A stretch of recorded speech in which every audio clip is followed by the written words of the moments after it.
unboxons ensemble le Batman Fortnite qui est sorti hier. Je suis allé me le procurer, non pas dans la boutique, mais à côté de chez moi, voilà, puisque je ne suis pas sur Paris aujourd'hui, ces jours-ci, et donc je me suis dit, tiens, je vais aller l'acheter. D'abord, il est sous blister, ensuite, son prix, il est là, 12 €. Il avait été annoncé à 10, et finalement, il est à 12 €. C'est un récit complet. Il y a du Batman, il y a Christos Gage au scénario et il y a un code inclus. Un code, avec ce code vous pouvez débloquer, je sais pas, des skins peut-être, ou un monde, je sais pas, on va découvrir. Alors, on ouvre le plastique, hein, devant vous. Donc, c'est un peu un équivalent de, on dirait un peu un soft cover, on dirait un petit peu un magazine tel qu'ils ont pu le proposer. Ça s'appelle Point Zéro. C'est co-scénarisé par Christos Gage et Donald Mustard, l'inventeur de la moutarde. Dessiné par Riley Brown, c'est plutôt propre, je vais vous montrer. Et ancré par Nelson De Castro. Voilà. Le dessin, je vous le dis, il est assez soigné. Moi, je me méfie toujours des comics sous licence parce que honnêtement, souvent, c'est vraiment juste pour faire un coup marketing.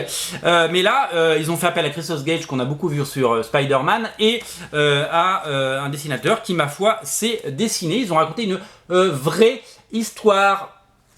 Donc c'est la rencontre des personnages de l'univers DC Comics, notamment Batman, Catwoman et vous le voyez Harley Quinn, et les personnages que vous connaissez à travers le jeu vidéo Fortnite, qui est un phénomène mondial. Alors pourquoi DC Comics et Urban Comics font ça? Alors ça fait clairement partie de la nouvelle stratégie de DC Comics. DC Comics a besoin d'exister au niveau comics et d'ailleurs au niveau film, parce qu'il n'y a pas grand chose qui sort. La Suicide Squad cet été s'est pris les pieds dans le tapis, vous le savez, le film de James Gunn, et que le Batman ne sortira pas avant 2022 à cause du Covid, à cause de tout ça, le Batman avec Robert Pattinson. Eh bien, sachez-le, DC Comics a du mal aujourd'hui. Il y a eu des gros bouleversements éditoriaux, il y a eu plein de gens virés, ils ont du mal à sortir des comics de qualité, à trouver des bonnes idées et à donner un second souffle à leurs personnages. Batman, il n'arrête pas de proposer des choses, il y a plein de mini-séries qui arrivent, des mini-séries Black Label, et on sent que sur les personnages, on va dire secondaires, Wonder Woman, Green Lantern, Aquaman, Flash et tout ça, ils savent pas trop quoi en faire à part les mettre en second couteau dans la Justice League, du coup, ils les utilisent comme ils peuvent, à travers notamment une série de séries régulières, de séries pas régulières, de séries courtes, de séries limitées que vous allez pouvoir découvrir très bientôt, puisque ça sort en ce moment chez DC. Donc on va avoir des beaux titres de Black Label, pas forcément des séries mensuelles, etc. Le marché ne peut pas soutenir 2, 3, 4, 5 séries sur Wonder Woman, Flash ou Aquaman, mais si on peut avoir des très beaux récits, eh bien pourquoi pas. La deuxième grosse tendance chez DC Comics, c'est les licences. En gros, aujourd'hui, ok, ils ont des personnages populaires comme Batman, mais il faut savoir qu'il y a des millions et des millions de gens qui jouent à Fortnite, et que le moindre truc avec marqué Fortnite dessus, ça cartonne. C'est une licence absolument énorme aujourd'hui, Fortnite.